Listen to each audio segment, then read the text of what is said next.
Welcome to జనం మాట. నేను మీ చంద్ర. ఈ రోజు ప్రధాన వార్తాపత్రిక అయిన ఆంధ్రజ్యోతి పత్రిక నిన్నటి రోజు జగన్మోహన్ రెడ్డి గారు ఇండియా టుడే సదస్సులో పాల్గొన్నారు. ఆ సదస్సుకు సంబంధించి ఒక వార్త రాసుకొచ్చింది. ఆ వార్త ఎలా రాసుకొచ్చింది ఏంటి అన్నది మనం ఒకసారి చూసుకున్నట్లయితే, హ్యాపీగా దిగిపోతా అన్న జగన్, 56 నెలలుగా అధికారంలో ఉన్నాను, బెటర్గానే చేశానని అనుకుంటున్నాను, ఎలాంటి విచారం లేదు, ఇప్పటికిప్పుడు అయినా సంతోషంగా దిగిపోతే ముఖ్యమంత్రి జగన్. ఎన్నికల ముందు జగన్ స్వరంలో నిరాశ. ప్రభుత్వ ధనంతో ఇండియా టుడే సదస్సు, తిరుపతిలో 2 రోజులు ఎడ్యుకేషన్ సమ్మిట్, ఛానల్కు 3 కోట్ల రూపాయలు, దాదాపు 3 కోట్ల రూపాయలు జనం సొమ్ము సమర్పణ. విద్యా సదస్సులో రాజకీయ ప్రశ్నలు జవాబులు. ఇన్నాళ్ళలో తొలిసారిగా కాంగ్రెస్పై జగన్ విమర్శలు. రాష్ట్రాన్ని తమ కుటుంబాన్ని విభజించారని ఆక్రోశం. రాష్ట్ర ప్రయోజనాలకే కేంద్రంతో సన్నిహితమని వెల్లడి. అమల్లోకి రాని ఐబీ ఆన్లైన్ కోర్సులపై గొప్పలు. బైజూస్ కంటెంట్ ట్యాబులపై కలర్ఫుల్ స్పీచ్. జగన్మోహన్ రెడ్డి గారు నిన్నటి రోజు ఏదైతే ఇండియా టుడే సమ్మిట్కి సంబంధించి ఒక అంటే అక్కడ ప్రోగ్రామ్ ఏర్పాటు చేశారు. తిరుపతిలో ఆ డబ్బును కూడా ఆ ప్రోగ్రామ్ను కూడా ప్రభుత్వం ఏర్పాటు చేసింది. అయితే విద్యార్థుల కోసం ఎలాంటి పనులు చేస్తారు, లేదంటే విద్యార్థులకు చేసిన గొప్పలేంటి, లేదంటే విద్యార్థులకు రాబోయే కాలంలో తీసుకోవాల్సిన నిర్ణయాలు ఏంటి, ఇట్లాంటివన్నీ మేధావులతో కావచ్చు విద్యార్థులతో చర్చించడానికి ఆ సమ్మిట్ నిర్వహించారు. అందులో భాగంగా సీఎం జగన్ గారు కూడా ఆ ప్రోగ్రాంలో పాల్గొన్నప్పుడు అక్కడ యాంకర్ అడిగిన ప్రశ్నలకు సమాధానం చెప్తూ వచ్చాడు. అంటే యాంకర్ ఎటువంటి ప్రశ్నలు అడగాలనేది మనం డిసైడ్ చేయలేము. ఎందుకంటే జర్నలిస్ట్ అన్నవాడు ఇష్టం వచ్చిన ప్రశ్నని ఆపోజిట్ పర్సన్ ఎవరినైతే ఇంటర్వ్యూ చేస్తారో ఆ పర్సన్ని అడిగే హక్కు జర్నలిస్ట్కి ఉంటుంది. అదేవిధంగా సమాధానం చెప్పే క్యాపబిలిటీ కూడా అదే పర్సన్కి ఉండాలి. ఒకవేళ సమాధానం చెప్పకుండా అక్కడి నుంచి జంప్ అయిపోయారనుకో ఏమని రాస్తారు, సమాధానం చెప్పలేకపోయినా జగన్ అని వీళ్ళే రాస్తారు. అయితే హ్యాపీగా దిగిపోతా అని అన్న జగన్మోహన్ రెడ్డి గారు హ్యాపీగా దిగిపోతానని లేదు, నేను కలల కన్నా కళ నెరవేరింది. 2019 ఎన్నికలప్పుడు ఏదైతే మేనిఫెస్టోలో పెట్టినా ఆ మేనిఫెస్టోలో పెట్టిన ప్రతి ఒక్క అంశాన్ని నెరవేర్చాను. అందులో భాగంగా ఈ రోజు నేను దిగిపోల్సి వచ్చినా ఖచ్చితంగా దిగిపోతుంది, దాంట్లో తప్పేముంది అని జగన్మోహన్ రెడ్డి గారు సంజాయించుకొచ్చారు. అంతేగాని నేను ఏదో నా పైన వ్యతిరేకత ఉంది, నేను ఇప్పటికిప్పుడు ఓడిపోతే పరిస్థితి ఏంది అన్న ఇదిలో జగన్మోహన్ రెడ్డి గారు లేరు. ఖచ్చితంగా జగన్మోహన్ రెడ్డి గారు దిగిపోల్సి వస్తే దిగిపోతాను, నేను మంచి చేసింటే నాకు ఓటు వేయండి, లేకుంటే ఓటు వేయొద్దని జగన్మోహన్ రెడ్డి గారు అడిగారు. అంతేగాని నేను హ్యాపీగా దిగిపోతా, పరిపాలన చేయలేను, ప్రజలను ఇబ్బంది పెడుతున్నాను అని జగన్మోహన్ రెడ్డి గారు ఎక్కడ చెప్పలేదు. అయితే ఈ ఆంధ్రజ్యోతి పత్రిక అన్నది ఒక వర్గానికి అనుకూలంగా రాస్తుంది. అందులో భాగంగానే హ్యాపీగా దిగిపోతా అన్నారు. మరి నిజంగానే ఆయన హ్యాపీగా దిగిపోతాను అని ఉంటే ఈ కోలన్ మార్కు ఎందుకు పెట్టినట్లు అంటే ఆ కోలన్ మార్క్ అర్థం కూడా చెప్పాలి కదా. ఆ కోలన్ మార్క్ అర్థం ఏంటి అంటే ఊహాజనితమైన వార్త అనమాట. అంటే ఒక కోలాన్ని పెట్టారంటే ఖచ్చితంగా ప్రజలను ఇది మా దగ్గర ఉన్న సోర్స్ ద్వారా రాసాము, ఇదైతే ఖచ్చితమైన వార్త కాదా అన్నది కాదు, మీ ఊహకు వదిలేస్తున్నాము అన్నది. ఈ కోలాన్ని పెట్టకుండా నిజంగానే ఆయన అన్నట్లుంటే ఖచ్చితంగా ఈ కోలాన్ మార్క్ పెట్టుకుని రాయాలి కదా, హ్యాపీగా దిగిపోతా అని అన్నట్లు రాయాలి కదా. మరి ఈ కోలాన్ మార్క్కి అర్థం కూడా ఇదే ఆంధ్రజ్యోతి పత్రిక చెప్పి రాస్తే బాగుంటుంది. ఎందుకు ఈ కోలాన్ మార్కులు పెట్టి వార్తలు రాస్తున్నారంటే ఊహాజనితమైన వార్తలన్నిటికీ వీళ్ళు ఓప్స్ ఇస్తున్నారనమాట. ఆ ఓప్స్ ఇవ్వడం వల్ల ప్రేక్షకులు కొంతమందికి చదువుకున్న అంటే పూర్తిగా అవగాహన ఉన్న వాళ్ళకి తెలిసిపోతుంది, కానీ అవగాహన లేని వాళ్ళకి ఇది నిజమేనేమో, జగన్మోహన్ రెడ్డి గారు ఇలా అన్నారేమో అని చర్చించుకునే అవకాశం ఉంది. అయితే జగన్మోహన్ రెడ్డి గారు అన్నది ఒకటైతే వీళ్ళు ఇంకోటి రాస్తున్నారు. జగన్మోహన్ రెడ్డి గారు ఖచ్చితంగా హ్యాపీగా దిగిపోతానని లేదు, నేను కళల కన్నా కళ నెరవేరింది, నేను పేద ప్రజలకు ఏవైతే ఎన్నికల మేనిఫెస్టోలో 2019 అప్పుడు ఇచ్చానో దాంట్లో దాదాపు 98% పూర్తి చేశాను, ఈరోజు దిగిపోవాల్సి వచ్చినా కూడా తప్పేముంది దిగిపోతాను అన్న ఆయన సమాధానం చెప్పుకొచ్చారు. ప్రభుత్వ ధనంతో ఇండియా టుడే సదస్సు అంటే విద్యార్థులకు కావాల్సిన సదుపాయాలు ఏర్పాటు చేసి విద్యార్థులకు మెలకువలతో ఒక నేషనల్ ఛానల్ని తీసుకొని వచ్చి ఆ నేషనల్ ఛానల్ ద్వారా ప్రపంచవ్యాప్తంగా కావచ్చు దేశవ్యాప్తంగా కావచ్చు ప్రచారం చేయడం తప్ప ఇది తప్పైతే మీరు చెప్పండి. తిరుపతిలో 2 రోజులు ఎడ్యుకేషన్ సమ్మిట్ మీరే రాసుకొచ్చారు. ఇగో ఎడ్యుకేషన్ సమ్మిట్ అంటే విద్యా వ్యవస్థకు పెద్దపీట చేస్తున్నారని జగన్మోహన్ రెడ్డి గారు మళ్ళా చెప్పారు. అంటే మీరు తప్పుడు వార్త రాయడానికి ఏదో ఒకటి బురద వేయాలి, జగన్మోహన్ రెడ్డి గారిపై నింద వేయాలి అన్న విధంగానే మీరు ఈ వార్త రాస్తున్నారు. విద్యా సదస్సులో రాజకీయ ప్రశ్నలు జవాబులు. అవును, జగన్మోహన్ రెడ్డి గారు విద్యా వ్యవస్థలో జగన్మోహన్ రెడ్డి గారు ఏమన్నా రాజకీయ ప్రశ్నలు వేశారా? రాజకీయ ప్రశ్నలు వేసిన యాంకర్కి సమాధానం చెప్పారు, తప్పేముంది. ఇదే జగన్మోహన్ రెడ్డి గారు ఎన్నో మంచి పనులు చేశారు. ఆ మంచి పనులన్నీ చెప్పుకోవడానికి ఇది ఒక సదస్సు. అయితే అక్కడ యాంకర్ మంచి పనుల గురించే కాకుండా ప్రస్తుత రాజకీయ అంశాల గురించి కూడా అడిగారు. అందులో భాగంగా ఈయన సమాధానం చెప్పుకొచ్చాడు తప్ప కావాల్సిగా ఈయన ఏదో స్క్రిప్ట్ రాసిచ్చి వేసుకున్నట్లు కాదు. మీలాగా జగన్మోహన్ రెడ్డి గారికి టీవీ ఛానల్స్ లేదంటే ఈనాడు, ఆంధ్రజ్యోతి, కొన్ని పత్రికలు భజన చేసే లేవు. కేవలం రాజకీయ పత్రిక, అది కూడా రాజకీయ పత్రిక మాత్రమే ఉంది.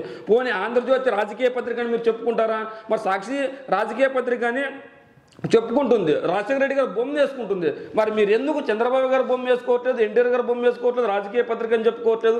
అంటే జర్నలిజం ముసుగులో మీరు ఆడుతున్న నాటకాలను ఎప్పటికప్పుడు జగన్మోహన్ రెడ్డి గారు బహిరంగ సభల్లోనే ఎండగడుతున్నారు. అయినా కూడా మీరు ఏదో ఒకటి విమర్శలు చేస్తూనే ఉన్నారు. అంతేకాకుండా ఇక్కడ చూసుకున్నట్లయితే ఇన్నాళ్ళలో తొలిసారిగా కాంగ్రెస్పై జగన్ విమర్శలు. అంటే జగన్మోహన్ రెడ్డి గారు ఖచ్చితంగా 2014 ముందు కాంగ్రెస్ పార్టీ ఏదైతే మన రాష్ట్రాన్ని విడగొట్టిందో ఆ రోజే ఈ రాష్ట్రాన్ని విడగొట్టొద్దు, ఖచ్చితంగా మీరు తప్పు చేస్తున్నారని జగన్మోహన్ రెడ్డి గారు కాంగ్రెస్ పార్టీని ఎదిరించిన, ధిక్కరించిన నాయకుడు ఎవరైనా ఉన్నారు? ఒక జగన్మోహన్ రెడ్డి గారు మాత్రమే. అదే కాంగ్రెస్ పార్టీలో బయటకు వచ్చి సొంతంగా పార్టీ పెట్టుకొని ఈ రోజు 151 సీట్లు గెలుచుకొని అధికారాన్ని చేపట్టిన నాయకుడు ఎవరైనా ఉన్నారంటే కాంగ్రెస్ పార్టీని ధిక్కరించిన నాయకుడు ఒక జగన్మోహన్ రెడ్డి గారు మాత్రమే. మరి చంద్రబాబు గారు ఎందుకు సొంత పార్టీ పెట్టుకోలేకపోయారు? ఎందుకు మీరు ఒకరికి కొత్తగా వార్తలు రాస్తున్నారు అని చర్చించుకోవాల్సిన అవసరం ఉంటుంది. రాష్ట్రాన్ని తమ కుటుంబాన్ని విభజించారని ఆక్రోశం. ఇందులో నిజమే ఆక్రోశం ఎందుకు? ఈ రాష్ట్రం విడిపోవడం మీకు బాధగా లేదా? వాళ్ళ కుటుంబంలో కలహాలు ఏర్పాటు చేశారు, షర్మిలాని విడిదీశారు, అంతకుముందు వాళ్ళ బాబాయిని విడిదీశారు, వాళ్ళ కుటుంబాన్ని ఒక రాజకీయ పావుగా వాడుకున్నారు. వాళ్ళు రాజకీయ లబ్ధి కోసం ఈ ఉమ్మడి ఆంధ్రప్రదేశ్ సస్యశ్యామలతో ఆడుతున్న ఉమ్మడి ఆంధ్రప్రదేశ్ని విడిదీసి ఈరోజు వాళ్ళు పైచాచికి ఆనందం పొందుతున్నారు. మరి అలాంటప్పుడు వాళ్ళపైన ఆక్రోశం వెదజల్లక ఇంకేం వెదజల్లుతారు? ఇన్నాళ్ళకు జగన్మోహన్ రెడ్డి గారి గురించి మంచి వార్త, ఆక్రోశం వెదజల్లుతున్నాడు. ఖచ్చితంగా కాంగ్రెస్ పార్టీ పైన ఆక్రోశం వెదజల్లుతున్నాడు. ఎందుకంటే ఆంధ్రప్రదేశ్లో నివసిస్తున్న ఒక పౌరుడిగా కావచ్చు, వైఎస్ కుటుంబంలో ఒక సభ్యుడిగా కావచ్చు, లేదంటే రాజన్న బిడ్డగా కావచ్చు, ఈ రాష్ట్ర ముఖ్యమంత్రిగా కావచ్చు, కాంగ్రెస్ పార్టీ అంటే ఈ రాష్ట్ర ప్రజలకు ఎవరికి నచ్చదు. అందులో భాగంగానే వాళ్ళకు 2014 ఎన్నికల్లో కావచ్చు, 2019 ఎన్నికల్లో కావచ్చు 100 కంటే తక్కువ ఓట్లు వచ్చిన సందర్భం ఉంది. ఈ నేపథ్యంలో కాంగ్రెస్ పార్టీపై తొలి ఆక్రోశం అంటే ఆక్రోశం వెదజల్లుతాడు ఖచ్చితంగా. ఎందుకు వెదజల్లుతాడంటే ఈ రాష్ట్రాన్ని విడిదీసింది, తమ కుటుంబాన్ని విడిదీసింది. అలాంటప్పుడు మరి వాళ్ళపైన ఆక్రోశం పెంచుకోవడం స్నేహపూర్వకంగా ఎలా ఉంటారు? మళ్ళీ ఇంకోటి రాష్ట్ర ప్రయోజనాలకే కేంద్రంతో స్నేహం అని వెల్లడి. ఎవరైనా రాష్ట్రంలో మన రాష్ట్రం బాగుపడాలి అంటే, మన రాష్ట్రం అభివృద్ధి చెందాలంటే, మన రాష్ట్రం సంక్షేమంలో ముందుండాలంటే ఖచ్చితంగా కేంద్రంలో ఎవరైతే అధికారంలో ఉన్నారో వాళ్ళతో సహకరించుకొని ముందుకెళ్ళాలి తప్ప సహకరించుకోకుండా లేదంటే ఇంకోటి చేయకోకుండా వాళ్ళని ధిక్కరించి మనం ఏదైనా చేసుకోవాలనుకుంటే నిధులు ఎలా వస్తాయి? ఇప్పుడు తన ప్రయోజనాలకి కాదు, రాష్ట్ర ప్రయోజనాల కోసమే కేంద్రంతో ఖచ్చితంగా సఖ్యతతో ఉన్నాడని జగన్మోహన్ రెడ్డి గారు తేటతెల్లం చేశారు. అదేవిధంగా ఇంకో వార్త ఏం రాసుకొచ్చారంటే వీళ్ళు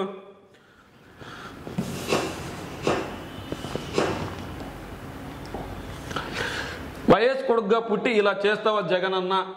ఈ వార్త షర్మిలాకు సంబంధించిన వార్త. ప్రశ్న మార్క్ అంటే జగన్మోహన్ రెడ్డి గారిని ప్రశ్నిస్తూ షర్మిల గారు అన్న ప్రశ్నిస్తున్నారు. విశాఖ నగర పరిధిలోని కర్మపాలెంలో స్టీల్ ప్లాంట్ కార్మికులు నిర్వాసితులను ఉద్దేశించి ప్రసంగిస్తున్న పిసిసి అధ్యక్షురాలు షర్మిల అంటే వైఎస్ కొడుకుగా పుట్టి ఇలా చేస్తావా జగన్ అన్న. స్వలాభం కోసం 600 కోట్లకు అదానికి గన్నవరం కట్టబెట్టావు. నీ ప్రయోజనాల కోసం ప్రజల సొమ్మును ప్రజలను కూడా తాకట్టు పెడతావా? ఉక్కు ఉద్యోగ కార్మికులకు భరోసా ఏది? ఇది మీ పాలనా వైఫల్యం కాదా? బీజేపీతో కంటికి కనిపించిన పొత్తు, ఒక రాజధానిని లేకుండా చేశావు. సీఎంపై నిప్పులు జరిగిన పిసిసి చీఫ్ షర్మిల మేనిఫెస్టోలో ఉక్కు హామీ. జగన్మోహన్ రెడ్డి గారు ఖచ్చితంగా ఆ రోజుకి ఈ రోజుకి చెప్తున్నాడు ఉక్కు పరిశ్రమ ఖచ్చితంగా నెరవేరుస్తామని చెప్పి. జగన్మోహన్ రెడ్డి గారు ఖచ్చితంగా కేంద్రంతో పొత్తు పెట్టుకోలేదు. ఖచ్చితంగా పొత్తు పెట్టుకోవాల్సి వస్తే లోపాయికరం పొత్తు ఎందుకు? కేంద్రంతో బీజేపీ వీళ్ళు ఖచ్చితంగా దాదాపు 20 రాజ్యసభ కావచ్చు, ఎంపీ స్థానాలు కావచ్చు, దాదాపు 25 నుంచి 28 స్థానాలు ఉన్నాయి. మరి వీళ్ళందరూ బీజేపీతో పొత్తు పెట్టుకుంటే ఒక మినిస్టర్ పదవి తీసుకోవచ్చు కదా కేంద్రంలో. అంటే నాకు మినిస్టరీ పదవులు వద్దు, ఇంకో పదవులు వద్దు, నాకు ఖచ్చితంగా జగన్మోహన్ రెడ్డి గారు ఏం చెప్తున్నారు, మా రాష్ట్ర ప్రయోజనాలే ముఖ్యం, అందులో భాగంగానే కేంద్రంతో పొత్తుతో ఉన్నారు. మరి ఇవన్నీ మీరు గమనించలేదు షర్మిల గారు? ఇన్ని మాట్లాడుతున్నారు కదా మీరు. గడిచిన 10 సంవత్సరాల్లో కావచ్చు, గడిచిన 5 సంవత్సరాల్లో కావచ్చు, కాంగ్రెస్ పార్టీ తరఫున కావచ్చు, లేదంటే వైఎస్ఆర్టీపీ తరఫున కావచ్చు, ఆంధ్రప్రదేశ్కి సంబంధించిన ఏ ఒక్క అభివృద్ధి పథకానికైనా ఏ నిధులకైనా మీరు ధర్నా చేసిన సందర్భం ఉందే? ఈ రోజు ఎన్నికల సమయంలో మీరు కాంగ్రెస్ పార్టీలోకి అధికారం కోసం కావచ్చు, పదవుల నిధుల కోసం కావచ్చు వచ్చి ఈ రోజు జగన్మోహన్ రెడ్డి గారిని ప్రశ్నిస్తున్నారే, మరి వైఎస్ఆర్ టీవీ పెట్టిన తర్వాత మీరు ఎందుకు కాంగ్రెస్ పార్టీని కావచ్చు, ఆనాటి కాంగ్రెస్ పార్టీని కావచ్చు, ప్రస్తుతం పరిపాలిస్తున్న బీజేపీ పార్టీని మీరు ఎందుకు ప్రశ్నించలేకపోయారు? ఆంధ్రప్రదేశ్కి మీరు ఖచ్చితంగా ప్రత్యేక హోదా ఇస్తామన్నారు, మీరు ఎందుకు ఇవ్వలేదు అని మీరు ఈ రోజు వరకు ఎందుకు మాట్లాడలేదు? ఉక్కు పరిశ్రమ గురించి మీరు ఎందుకు మాట్లాడలేదు? జగన్మోహన్ రెడ్డి గారు ఖచ్చితంగా సీఎంగా ఉన్నారు, ఖచ్చితంగా రాష్ట్ర ప్రయోజనాల కోసం కేంద్రంతో శక్తితో ముందుకెళ్తూ వాళ్ళ దగ్గర నిధులు తీసుకొని వచ్చి ఈ రాష్ట్రాన్ని సుభిక్షంగా పరిపాలన చేస్తున్నారు. అంటే మీరు ఖచ్చితంగా ఎవరో ఏబిఎన్ కావచ్చు, సిబిఎన్ కావచ్చు రాసిన స్క్రిప్ట్ చదువుతున్నారు అన్న అనుమానాలు కూడా వస్తున్నాయి. వైఎస్ఆర్సీపీ నాయకులు ఇదే మాటలు చెప్తున్నారు, మీరు ఖచ్చితంగా ఏబిఎన్ సిబిఎన్ స్క్రిప్ట్ చెప్తున్నారు, అంతకు మించి ఏం లేదు. మీరు ఖచ్చితంగా చంద్రబాబుతో లోపాయికారు ఒప్పందం చేసుకున్నారు కాబట్టి ఈ రోజు ఇలాంటి పరిస్థితి నెలకొంది, లేకపోతే లేదని చెప్పి వైఎస్ఆర్సీపీ నాయకులు విమర్శలు చేస్తున్నారు. ఆ విమర్శలన్నిటికీ మీరు నిజం చేస్తున్నారా? ఎవరికి అప్పనంగా ఏది కట్టబెట్టలేదు.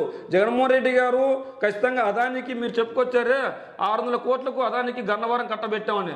జగన్మోహన్ రెడ్డి గారు కట్టబెట్టలేదు. ఆయన స్వతహాగా ఎవరైనా కూడా ఒక పోర్టును కావచ్చు, కాంట్రాక్ట్ని కావచ్చు చేసుకోవాలనుకుంటే ట్రేడింగ్ ఉంటుంది. అక్కడ వాళ్ళు వేసుకున్న తర్వాత ఎవరికైతే తక్కువ ధరకు కావచ్చు, లేకుంటే వాళ్ళకు అనుకూలంగా ఎవరైతే ధర వేస్తారో వాళ్లకు ఇస్తారు తప్ప ఇష్టానుసారం చేసుకునే విధంగా లేదనమాట.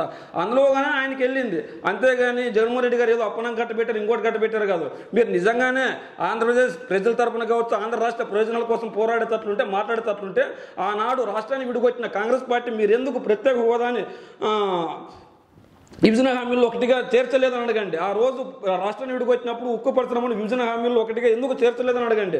ఆ రోజు ఎందుకు ప్రత్యేక నిధులు ఆంధ్ర రాష్ట్రానికి ఇవ్వలేదని అడగండి. ఆ రోజు ఎందుకు ప్రత్యేక హోదా ఇచ్చినారు, అక్కడ ఎక్కువ నిధులు ఇచ్చారు, ఇక్కడ తక్కువ నిధులు ఇచ్చారని కాంగ్రెస్ పార్టీని ప్రశ్నించండి. అన్యాయం చేసింది కాంగ్రెస్ పార్టీ, ఆక్రోశం చేసింది కాంగ్రెస్ పార్టీ, దౌర్జన్యం చేసింది కాంగ్రెస్ పార్టీ.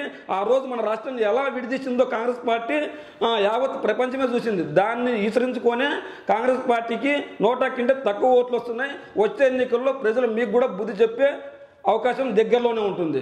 ఇప్పటి వరకు ఆంధ్రజ్యోతి వార్తాపత్రికను మనం విశ్లేషణ చేసాం. అదేవిధంగా ఈనాడు వార్తాపత్రిక జగన్ గారి సర్కార్ గురించి కావచ్చు, లేదంటే మొదటి పేజీలో ఎటువంటి వార్తలు రాసుకొచ్చిందో మనం ఒకసారి చూసుకున్నట్లయితే, అద్దెసారి జిల్లాలు జగన్మోహన్ రెడ్డి గారు జిల్లాలు అయితే కేటాయించారు, కానీ అద్దె గదుల్లోనే జిల్లాలు నడుపుతున్నట్లు, కేంద్రాలు నడుపుతున్నట్లు ఈ వార్త ప్రధాన అంశం. మనం చూసుకున్నట్లయితే జగన్మోహన్ 2 ఏళ్ళు కావస్తున్న పొరుగు పంచనే ప్రభుత్వ కార్యాలయాలు అయితే ఉమ్మడి జిల్లాల్లో ఏవైతున్నాయో అక్కడే ప్రభుత్వ కార్యాలయాలు ఎక్కువగా ఉన్నాయని వీళ్ళు చెప్పుకొస్తున్నారు.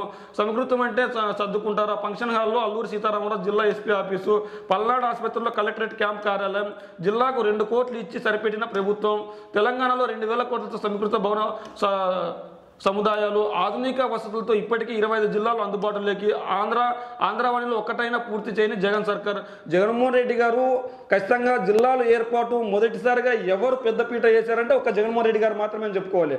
ఈరోజు జగన్మోహన్ రెడ్డి గారు ఖచ్చితంగా ఎందుకు జిల్లాలు ఏర్పాటు చేశారంటే పరిపాలన అనేది ప్రతి ఒక్కరికి చేరువలో ఉండాలని ఆయన జిల్లాలు ఏర్పాటు చేశారు. అందులో భాగంగానే ఈ జిల్లాలను ఏర్పాటు చేశారు. అంటే కొన్ని చోట్ల భవనాలకు నిధులు కేటాయించారు. ఆ భవనాలు పూర్తి కాకపోతే జగన్మోహన్ రెడ్డి గారు ఏం చేస్తారు, భవనాలకైతే నిధులు కేటాయించారు కదా, ఆ నిధులు కేటాయించిన తర్వాత అక్కడ భవనాలు ఏర్పాటు చేసిన తర్వాత పూర్తిగా అక్కడ జిల్లాలను ఏర్పాటు చేసే అవకాశం ఉంటుంది. ఇంకా కేంద్రం జిల్లాలను గెజిట్ నోటిఫై చేస్తే మనకి ప్రత్యేక నిధులు వస్తాయి, ప్రత్యేక భవంతులు వస్తాయి, ప్రత్యేక భవనాలు వస్తాయి, ప్రత్యేక ఐపీఎస్లు వస్తారు, ప్రత్యేక ఐఏఎస్లు వస్తారు. మన రాష్ట్రంలో ఉన్న మన రాష్ట్రంలో ఉన్న ఎన్ని జిల్లాలు అయితే అన్ని జిల్లాలకు ఖచ్చితంగా జగన్మోహన్ రెడ్డి గారు పెద్దపీట వేస్తారు. అందులో భాగంగా జిల్లాలను ఏర్పాటు చేశారు. మరి ఇదే చంద్రబాబు నాయుడు గారు 14.5 సంవత్సరాలు ముఖ్యమంత్రిగా పనిచేశారు. ఉమ్మడి ఆంధ్రప్రదేశ్ కావచ్చు, ప్రత్యేక ఆంధ్రప్రదేశ్ కావచ్చు. మరి ఎందుకు ఆయన ఆ రోజు జిల్లాలను ఏర్పాటు చేయాలని అనుకోలేదు?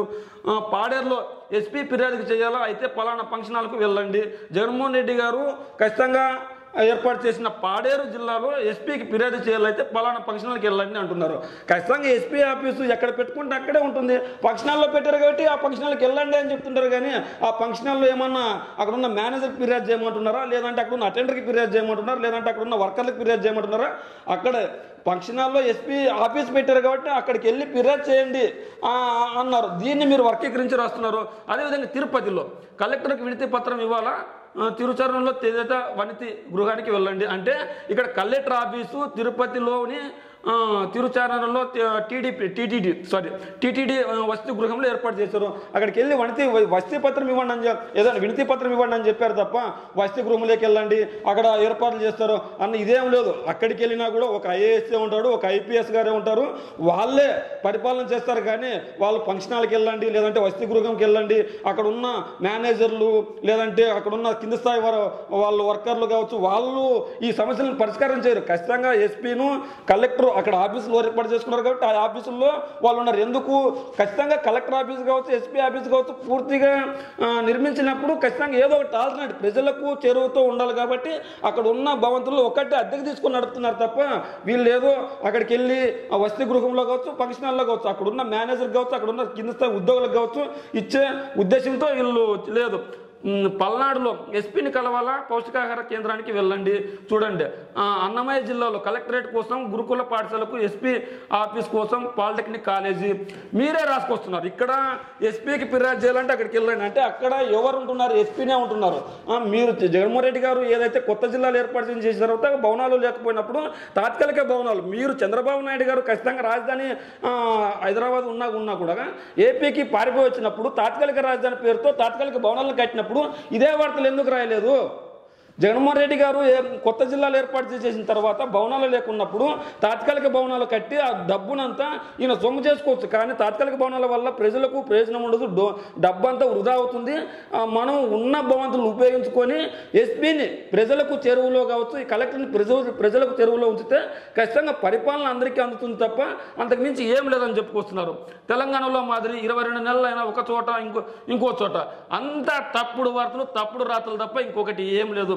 ప్రైవేట్ ఐటీ సంస్థ కార్యాలయాన్ని తలపిస్తున్న తెలంగాణలోని పెద్దపల్లి జిల్లా కలెక్టర్ సంస్కృత భవన సముదాయం పై చిత్రంలో దాని ముఖద్వారం.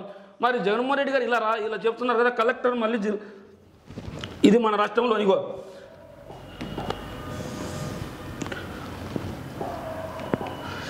ఇది తెలంగాణలోని ఒక ఆఫీసు, ఇది మన రాష్ట్రంలోని పల్నాడు జిల్లా కలెక్టర్ నర్సరావుపేట శివార్లో లింగార్లమర కాలనీలో నాగార్జున సాగర్ ప్రాజెక్ట్ ఈ ఎస్ఈ పరిపాలనా భవనంలో కొనసాగుతుంది. వివిధ శాఖల అనుబంధ విభాగాలు ఈ రకమైన బిల్డింగ్లోనే ఉన్నాయి. జగన్మోహన్ రెడ్డి గారు ఎక్కడైతే అవకాశం ఉందో అక్కడ వాటిని అద్దెకు తీసుకొని కావచ్చు, ఇంకోటి తీసుకొని కావచ్చు నడుపుతున్నారు. మరి చంద్రబాబు నాయుడు గారు హైదరాబాద్ నుంచి పారిపోయి వచ్చినప్పుడు ఇక్కడ తాత్కాలిక భవనాలు కట్టాడా, శాశ్వత భవనాలు కట్టాడా? మరి ఆ రోజు చంద్రబాబు నాయుడు గారు తాత్కాలిక భవనాల్లో పరిపాలన చేసినప్పుడు ఈ రోజు కొత్త జిల్లాలో జగన్మోహన్ రెడ్డి గారు ఏర్పాటు చేసిన కొత్త జిల్లాలో అద్దె భవనాల్లో పరిపాలన చేస్తే తప్పేముంది?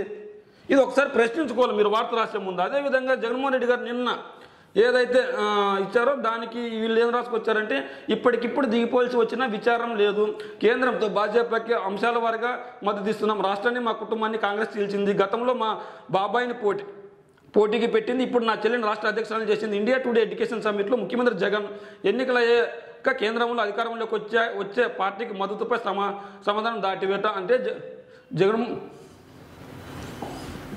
జగన్మోహన్ రెడ్డి గారు ఖచ్చితంగా ఎన్నికల అంటే వీళ్ళు ఈ అంశానికి వచ్చి ఏం రాసుకొచ్చారంటే మా బాబాయిని, మా చెల్లిని, మా కుటుంబంలోని విడిదీశారని రాసుకొచ్చారు.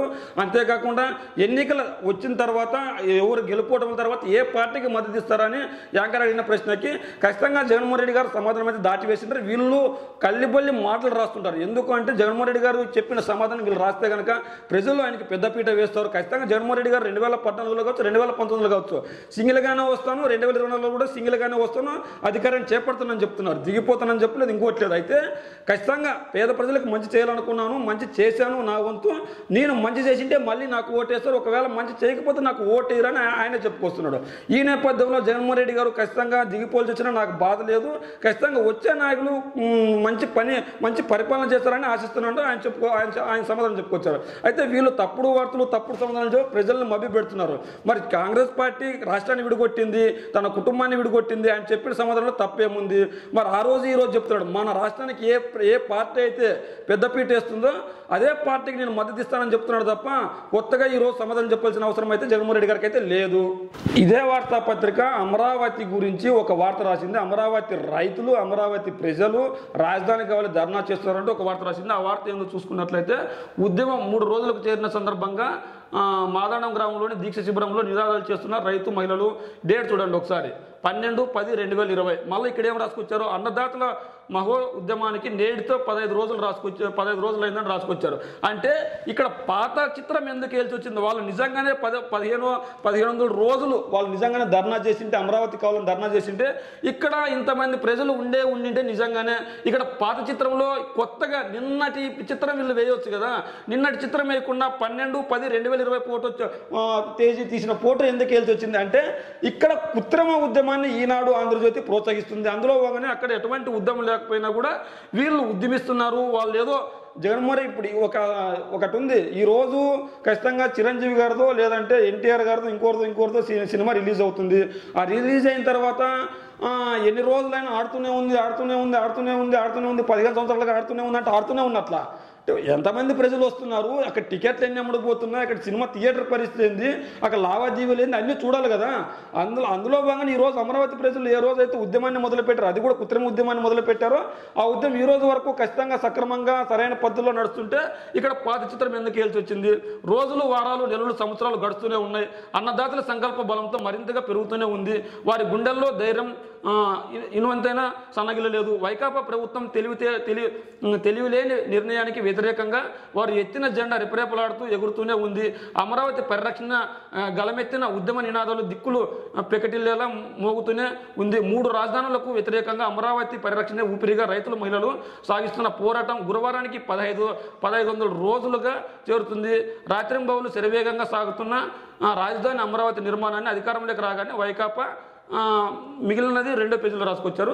ఇది వాళ్ళు ఏంటంటే ఖచ్చితంగా అమరావతి ప్రజలు జగన్మోహన్ రెడ్డి గారు ఒక రాజధాని వద్దు 3 రాజధానులు ముద్దని తీసుకొచ్చిన రోజు నుంచి ఈ రోజు వరకు ఉద్యమం చేస్తూనే ఉన్నారు. ఆ ఉద్యమానికి 3 రాజధానులకు వ్యతిరేకంగా అమరావతి ప్రజలు ఉద్యమం చేస్తున్నారని చెప్పి ఈనాడు ఆంధ్రజ్యోతి రాస్తూనే ఉన్నారు. అయితే ఈనాడు ఆంధ్రజ్యోతి ఖచ్చితంగా టీడీపీకి లబ్ధి చేకూరే విధంగా వార్తలు రాస్తాయి. ఎందుకంటే ఎన్నికలు దగ్గర పడుతున్న తరుణంలో ఈ నినాదాన్ని గట్టిగానే వినిపిస్తున్నారు. అయితే మీరు ఒక్కటి చెప్పండి, అమరావతి రాజధాని ఉండాలని అమరావతి ప్రజలు అనుకుంటుంటే రాయలసీమ అభివృద్ధిని మీరు వ్యతిరేకిస్తున్నారా, మరి ఉత్తరాంధ్ర అభివృద్ధిని మీరు వ్యతిరేకిస్తున్నారా, ఈ రెండు ప్రాంతాలు అభివృద్ధి చెందితే మీరు చూడలేకపోతున్నారా.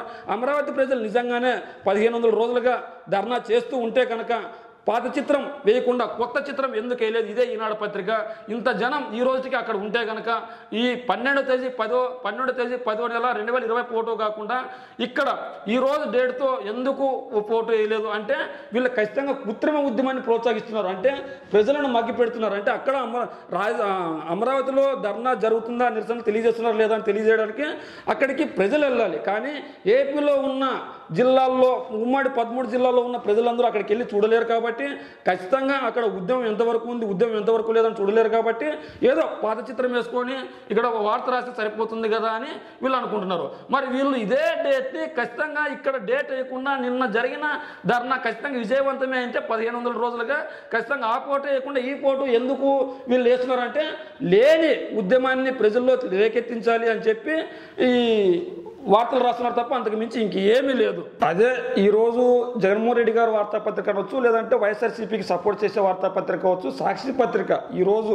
ప్రధాన ఫ్రంట్ పేజీలో ఎలాంటి వార్తలు రాసుకొచ్చిందంటే నిన్న ఇండియా టుడేలో జరిగిన సమ్మిట్ గురించి రాసుకొచ్చింది.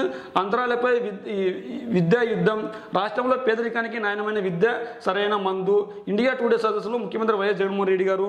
ఇప్పుడు ఈనాడు ఆంధ్రజ్యోతి గురించి చెప్పుకొచ్చా, మళ్ళీ అదే చర్చించుకోవాలి, అదే మళ్ళీ చెప్పారంటే మనకి ఇబ్బంది అవుతుంది, ప్రేక్షకులకు కూడా చూసడానికి ఇబ్బంది అవుతుంది. అంటే జగన్మోహన్ రెడ్డి గారు ఇండియా టుడేలో ఇచ్చిన మొత్తానికి ఏంటి విశ్లేషణ అంటే విద్యా వ్యవస్థకు పెద్దపీట వేయాలి, పెద్దందారులకి పేదలకు ఒకటే విద్యను అందించాలి, అందరికీ సరైన విద్య అందితేనే రేపటి భవిష్యత్ తరాలు ఉంటాయని ఈయన చెప్పుకొచ్చారు. నాణ్యమైన విద్య అనేది ప్రతి ఒక్కరికి హక్కు కావాలి, సంపన్నుల పిల్లలకు అదే చదువులు పేద పిల్లలకు అందాలన్నదే మా లక్ష్యం. అంటే ఎవరైతే ఉన్నత వర్గాలకు చెందిన వాళ్ళు ఉన్నారో వాళ్ళకి ఎటువంటి విద్య అందుతుందో అటువంటి విద్యనే పేద పిల్లలకు కూడా అందాలని చెప్పేసి ఈయన జగన్మోహన్ రెడ్డి గారు చెప్తున్నారు. మనం ఇక్కడ చూసుకున్నట్లయితే ప్రభుత్వ స్కూళ్ళలో ఇంగ్లీష్ మీడియంపై కొందరు పెద్దలు విమర్శిస్తున్నారు. అలాగే అలా అడిగే వారి పిల్లలు మన వాళ్ళు ఏ మీడియంలో చదువుతున్నారో వారు ప్రశ్నించుకోవాలి. అంటే జగన్మోహన్ రెడ్డి గారు ఇంగ్లీష్ మీడియం తీసుకొని వచ్చారు, పేద విద్యార్థులకు ఇంగ్లీష్ మీడియం తీసుకొని వచ్చారు. అలా ఇంగ్లీష్ మీడియం తీసుకొని వచ్చినప్పుడు ఖచ్చితంగా కొంతమంది సంపన్నులు వ్యతిరేకిస్తున్నారు, ప్రశ్నిస్తున్నారు. మరి అదే ప్రశ్నించే వాళ్ళు వాళ్ళ పిల్లలు ఏ మీడియంలో చదువుతున్నారు. ఇప్పుడు నారా లోకేష్ గారు కొడుకున్నారు, ఇంగ్లీష్ మీడియానికి వ్యతిరేకం, తెలుగు ఖచ్చితంగా చెప్పే స్కూల్లో చదివిస్తున్నారని చెప్తున్నారు, కానీ ఇంగ్లీష్ మీడియంలో చదివించట్లేదని ఎందుకు చెప్తున్నారు. ఏపీకి సంబంధించిన మనవాళ్ళు కావచ్చు, మనవరాలు కావచ్చు ఏ మీడియంలో చదువుతున్నారు. ఈనాడుకు సంబంధించిన రామోజీరావు మనవరాలు ఎందులో చదువుతున్నారు అంటే వీళ్ళు ప్రశ్నించడానికే పనికొస్తారు తప్ప వాళ్ళ పిల్లలను తెలుగు మీడియంలో చదివించే సాహసం చేయలేకపోతున్నారు. టీచర్లకు శిక్షణ, భోజన సామర్థ్యం పెంపు. ప్రతి ఏటా 8వ తరగతి విద్యార్థులకు ట్యాబ్లు 2005-2020 నుంచి 1వ తరగతి నుంచి ఐబీ సిలబస్. విద్యలో నాణ్యత ఉన్నప్పుడే ప్రపంచ స్థాయిలో పోటీని ఎదుర్కోగలరు. వీటన్నిటికీ 14,000 కోట్ల ఖర్చు. ఇప్పటి వరకు జగన్మోహన్ రెడ్డి గారు అధికారంలోకి వచ్చిన తర్వాత దాదాపు 14,000 కోట్ల విద్య కోసమే ఖర్చు పెట్టారని చెప్పి ఈయన చెప్పుకొచ్చారు. అయితే అంతేకాకుండా మనం ప్రపంచంతో పోటీ పడాలంటే విద్య సరైన విధంగా ఉండాలి, ఇంగ్లీష్ మీడియం ఉండాలి. అందులో కానీ ఈరోజు విద్యా వ్యవస్థకు పెద్దపీట వేశారని జగన్మోహన్ రెడ్డి గారు చెప్పుకొచ్చారు. అదేవిధంగా ఇంకో వార్త మనం ఇక్కడ 2 వార్తలు రాసుకొచ్చారు. కింద మనం హాఫ్ పేజీ చదివాం ఇప్పుడు దాకా. ఇప్పుడు ఇంకో హాఫ్ పేజీ చూసినట్లయితే ఇప్పటి వరకు మనము జగన్మోహన్ రెడ్డి గారు సమ్మిట్ ఎలా ఉంది, జగన్మోహన్ రెడ్డి గారు చెప్పిన సమాధానం ఎందుకు చూసాం. అదేవిధంగా సాక్షి 2 వార్తలను ప్రధానంగా టార్గెట్ చేసి రాసింది. అదేంటంటే రామ్ అంటున్న జనం టీడీపీలో కలవరం. అంటే వీళ్ళు ఏదైతే కదిలిరా అనే సభ టీడీపీ పార్టీ ఏదైతే ప్రజల్లోకి తీసుకెళ్తుందో దానికి సంబంధించింది ఒక వార్త రాసుకొచ్చింది. రామ్ అంటున్న జనం రా కదిలిరా సభలు కొన్ని రద్దు, మరికొన్ని వాయిదా. ఇప్పటి వరకు కష్టం మీద కొన్ని చోట్ల మాత్రమే సభలు జరిపారు. ఆశించిన స్థాయిలో విజయవంతం కాక సతమతం జనాన్ని తరలించలేక చేతులెత్తేస్తున్న తమ్ముళ్ళు. మిగిలిన చోట్ల నిర్వహించడం ఇంకా కష్టమని నిర్ధారణ. ఉరువకొండ పీలేరులో బుధవారం జరగాల్సిన సభలు వాయిదా పడ్డాయి. గోపాలపురం సభకు బదులుగా రాజమండ్రిలో సభ. అంటే గోపాలపురంలో పెద్ద స్పందన లేదు కాబట్టి రాజమండ్రిలో పెట్టుకున్నారు. సరిపెట్టి యోచన. పార్టీ పరిస్థితి అధ్వానంగా మారడంతో బయటకు రాని నేతలు, సీట్ల సర్దుబాటు తేలక జనసేన నుంచి అందని సహకారం. మనం ఇక్కడ తీసుకున్నట్లయితే జనం లేక విలవిలపోడుతున్న అల్లూరు సీతారామరాజు జిల్లాలో ఒక సభ రా కదిలరా సభను చంద్రబాబు గారు పిలుపునిచ్చారు. టీడీపీ కార్యకర్తలను ఉద్దేశించి వాళ్ళు మీటింగ్లు పెట్టారు. అయితే రా కదిలరా సభలో ఎందుకు వీళ్ళు విజయవంతం అవుతున్నా, వీళ్ళు జగన్మోహన్ రెడ్డి గారి ప్రభుత్వము సామాజిక సాధికారత విజువల్స్ ఒకసారి చూసుకుంటే ఇదే విజువల్స్ మనం ఒకసారి చూసుకున్నట్లయితే ఎవరి సభకు ఎంత పెద్ద ఎత్తున జనాలు ఉన్నారని మనకు తెలుస్తుంది. సామాజిక సాధికార బస్సు యాత్రలో జగన్మోహన్ రెడ్డి గారు రాలేదు. అక్కడికి ఖచ్చితంగా జగన్మోహన్ రెడ్డి గారి తరపున ఎవరైతే ఎమ్మెల్యేలు ఉన్నారో, మంత్రులు ఉన్నారో వాళ్ళు మాత్రమే వచ్చారు. వాళ్ళు వచ్చినందుకే భారీ ఎత్తున జనాలు వచ్చారు. మరి ఇక్కడ సాక్షాత్తు చంద్రబాబు నాయుడు గారు, చంద్రబాబు కొడుకైన నారా లోకేష్ గారు వచ్చినా కూడా వెలవెలపోతున్నాయి. ఇంకొకటి ఇక్కడ సామాజిక సాధికారత బస్సు యాత్రలో జనాలు ఎలా రెస్పాండ్ అయ్యారని మనం చూడాలి. ఇక్కడ జనాలు రెస్పాండ్ అయితే దేవుడు ఖచ్చితంగా సభలకు జనాలే రావట్లేదు. టీడీపీకి జనసేనకు పొత్తు కుదరలేదు, సీట్లు సర్దుబాటు జరగలేదు కాబట్టి జనసేన నుంచి అందని సహకారం. అంటే టీడీపీ ఖచ్చితంగా విజయవంతం కావాలంటే జనసేన అండ ఉండాలి, అండ లేకపోతే ఖచ్చితంగా సభలు విఫలమవుతాయని మనకు ఒక ఉదాహరణ చూడవచ్చు. ఎందుకు ఉదాహరణ చూడవచ్చు అంటే టీడీపీ ఖచ్చితంగా భూస్థాపితం అయిపోయే పార్టీ. అలాంటి పార్టీ బతకాలంటే జనసేన ఖచ్చితంగా ఉండాలి. జనసేన సహకారం లేకపోతే ఎలాంటి పరిస్థితి నెలకొందో మనం చూడవచ్చు. ఇక్కడ ఖచ్చితంగా జగన్మోహన్ రెడ్డి గారు సామాజిక బస్ యాత్రకి టీడీపీ చేపట్టిన కదిలరా సభకు ఎంత వ్యత్యాసం ఉందో చూడండి. అదేవిధంగా టీడీపీ సభలకు జనం కదిలి రావడం లేదు. కార్యకర్తలు నానా తంటాలు పడి బలవంతంగా తరలించిన చివరి వరకు ఉండటం లేదు. పసలేని ప్రసంగాలు, ఆదేశించగా రాగాలు తీస్తే జగన్పై నిరోధరణలు, జనాన్ని ఆకర్షించని నిర్ణయాలు సభలను నీరుగార్చుస్తున్నాయి. ప్రతి పార్లమెంటు పరిధిలో ఒక్కొక్క సభ నిర్వహించాలని యోచన. ఎట్టగెలుగు జగన్మోహన్ రెడ్డి గారిపై తప్పుడు మాటలు చెప్తుంటే జనాలకు కూడా వినడానికి వింసంపు లేక వచ్చిన జనాలను కూడా ఎవరైతే కొంతమంది వచ్చారో ఆ వచ్చిన జనాలు కూడా అక్కడి నుంచి పారిపోయే పరిస్థితి. ఆ పరిస్థితి ఎందుకు నెలకొందంటే జగన్మోహన్ రెడ్డి గారిపై తప్పుడు ప్రచారాలు, తప్పుడు మాటలు మాట్లాడుతున్నారు కాబట్టి ఈ పరిస్థితి నెలకొందని ఈ వార్త పూర్తి సారాంశం. అయితే మనం ఒక్కటి చూసుకోవాలి. ఈ వార్త పక్కన పెడితే ఇన్ని రోజులు జగన్మోహన్ రెడ్డి గారు ఏదైతే సామాజిక సాధికార బస్ యాత్ర చేపట్టారో ఇప్పుడు టీడీపీ రా కదిలరా సభ చేపట్టారు. ఇక్కడ జగన్మోహన్ రెడ్డి గారు ఖచ్చితంగా సామాజిక సాధికార బస్ యాత్రలో జగన్మోహన్ రెడ్డి గారు హాజరు కాలేదు. ఇక్కడ చంద్రబాబు గారు ఆయన కొడుకే హాజరవుతున్నారు. దానితో పవన్ కళ్యాణ్ కూడా కొన్ని సభలకు తీసుకొని వస్తున్నారు. మరి ఇక్కడ ఎందుకు జగన్ గారు రాకపోయినా పెద్ద స్పందన వస్తుంది? ఇక్కడ పవన్ కళ్యాణ్, చంద్రబాబు, లోకేష్ వచ్చినా కూడా ఎందుకు స్పందన రావట్లేదు? ఇక్కడ ప్రజలను ఎవరు తరలించిన అవసరం లేకుండా సామాజిక సాధికార బస్ యాత్రలో ప్రజలు స్వచ్ఛందంగా వస్తున్నారు. ఇక్కడ తరలిస్తున్నా ఎందుకు రావట్లేదు? ఇక్కడ వచ్చిన జనం కేరింతలతో, కేకలతో జగన్మోహన్ రెడ్డి గారికి సపోర్ట్ చేస్తున్నారు. మరి ఇక్కడ కదిలరా సభలో ఎందుకు ప్రజలు చివరి దాకా ఉండట్లేదు. మరి ఇక్కడ ఎందుకు డబ్బులు ఇవ్వకపోయినా వాళ్ళకి ప్రలోభాలు పెట్టకపోయినా బలవంతంగా తీసుకురాకపోయినా స్వచ్ఛందంగా వస్తున్నారు సామాజిక సాధికార యాత్రకి? మరి టీడీపీ సభ అయిన కదిలరా సభకు ఎందుకు రావట్లేదు అంటే ఒక్కటే, జగన్మోహన్ రెడ్డి గారు 5 సంవత్సరాలు పరిపాలించారు, చంద్రబాబు గారు ఈ విడిపోయిన ఆంధ్రప్రదేశ్లో 5 సంవత్సరాలు పరిపాలించారు. 2014లో ఇచ్చిన హామీలు చంద్రబాబు గారు నెరవేర్చలేదు కాబట్టి జనాలు ఎవరు రావట్లేదు, స్పందన లేదు. అదే 2019 ఎన్నికల్లో గెలిచిన తర్వాత జగన్మోహన్ రెడ్డి గారు ఏవైతే ఎన్నికల మేనిఫెస్టోలో ఇచ్చారో ఆ మేనిఫెస్టోలో ఇచ్చిన హామీలన్నింటినీ నెరవేర్చారు కాబట్టి పెద్ద ఎత్తున జగన్మోహన్ రెడ్డి గారికి స్పందన ఉందని మనకు తెలుస్తుంది. మరి ఈ కదిలరా సభకు సాధికార బస్సు యాత్రకు తేడా ఏంటో మీ కామెంట్ రూమ్లో తెలియజేయండి ఒకసారి. ఇంకో వార్త చూసుకున్నట్లయితే పొత్తు కడపలో కత్తులు అంటే టీడీపీ జనసేన పొత్తు గురించి రాసుకొచ్చారు. బాబుకు 68 సీట్ల జాబితాలో పవన్ ప్రతిపాదన, పార్టీ నేతలు కొన్ని కుల సంఘాల ఒత్తిడితో పలు డిమాండ్లు. అంటే టీడీపీ జనసేన పొత్తు పెట్టుకుంది. ఈ పొత్తుకు సంబంధించి ఒక వార్త రాసుకొచ్చారు. ఏ విధంగా అంటే 45కు తక్కువ కాకుండా కేటాయించాలని వినతి చేసినట్లు, టీడీపీ బలంగా ఉన్న చోట్ల జనసేనకు ఇచ్చారన్న అభిప్రాయం కలిగించాలని సూచన. అందుకే గత ఎన్నికల్లో గెలిచిన 23లో 2 అయినా ఇవ్వాలని అభ్యర్థన. జనసేన జాబితా బయటకు పొక్కడంతో క్షేత్రస్థాయిలో పెరిగిన విభేదాలు, కత్తులు నూరుతున్న ఇరు పార్టీలు నాయకులు, సీట్ల పంపకాలపై 2 పార్టీలను ప్రతిష్టాంబన. మనం ఇక్కడ చూసుకున్నట్లయితే టీడీపీ జనసేన వచ్చే ఎన్నికల్లో పొత్తుతో వస్తుంది. వచ్చిన పొత్తును ఎలాగైనా గెలవాలి, అందులో భాగంగానే ఈ పొత్తు ఉన్నది. అయితే పైకేమో పొత్తులు అంటున్నారు కానీ కడపలో అయితే కత్తులు పెట్టుకున్నట్లు వార్త రాసుకొచ్చారు. ఎందుకు అంటే పొత్తులో భాగంగా జనసేనకు కేటాయించే స్థానాలపై పవన్ కళ్యాణ్ తెలుగుదేశం పార్టీ ముందుంచిన ప్రతిపాదన అసెంబ్లీ నియోజకవర్గాల జాబితా ఇటీవల బయటకు పొక్కడంతో క్షేత్రస్థాయిలో ఇరు పార్టీల నాయకుల మధ్య విభేదాలు తారాస్థాయికి చేరాయి. తమ సీటు ఎలా అడుగుతారంటూ టీడీపీ నేతలు స్థానిక జనసేన నాయకులపై తీవ్ర స్థాయిలో విరుచుకుపడుతున్నారు. 2 పార్టీల నాయకులు ఒకరిపై మరొకరు కత్తులు నూరుకుంటున్నారు. విషయమై జనసేన పార్టీ నాయకులు పెద్దలకు ఫిర్యాదులు చేస్తున్నట్టు సమాచారం. ఒత్తులకు తలొంగే పవన్ ప్రతిపాదనలు, పార్టీ నాయకులు కొన్ని కుల సంఘాల నుంచి వచ్చిన ఒత్తిడికి తలొంగి జనసేన పార్టీ అధినేత పవన్ కళ్యాణ్ కొద్ది రోజుల క్రితం మనము ఈ సీట్ల గురించి మాట్లాడుకున్నట్లు చర్చించినట్లు అవుతుంది.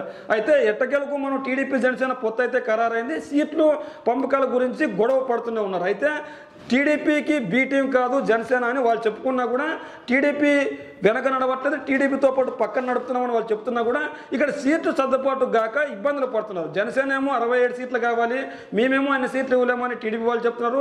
మా సీటు ఎలా అడుగుతారు జనసేన స్థానిక నాయకులు అని టీడీపీ నేతలు కొట్లాడుతున్నట్లున్నారు. పైకేమో పొత్తులు కనిపిస్తున్నా కడపలో మాత్రం కత్తులు పెట్టుకొని తిరుగుతున్నట్లు ఈ వార్త రాసుకొస్తున్నారు. అయితే ఎట్టకేలకు వచ్చే ఎన్నికల్లో టీడీపీ జనసేన కలిసి పోటీ చేస్తుంది, వైఎస్ఆర్సీపీ సింగిల్గా పోటీ చేస్తుంది. మరి గెలుపోవటంలో ప్రజలు నిర్ణయిస్తారు. పొత్తులు నిర్ణయిస్తారా లేదంటే సింగిల్గా వచ్చే పార్టీ నిర్ణయిస్తారా అంటే ఖచ్చితంగా ఇక్కడ పొత్తులు సింగిల్ అనేది విషయం కాదు. ప్రజలకు ఎవరైతే మంచి చేసింటారో వాళ్ళు ఖచ్చితంగా గెలిచే అవకాశం ఉంది. అయితే ఇక్కడ టీడీపీ జనసేన పొత్తుపై అయితే వాళ్ళకి కుమ్ములాటలు మొదలై వాళ్ళే కత్తులు నూరుకుంటున్నారు.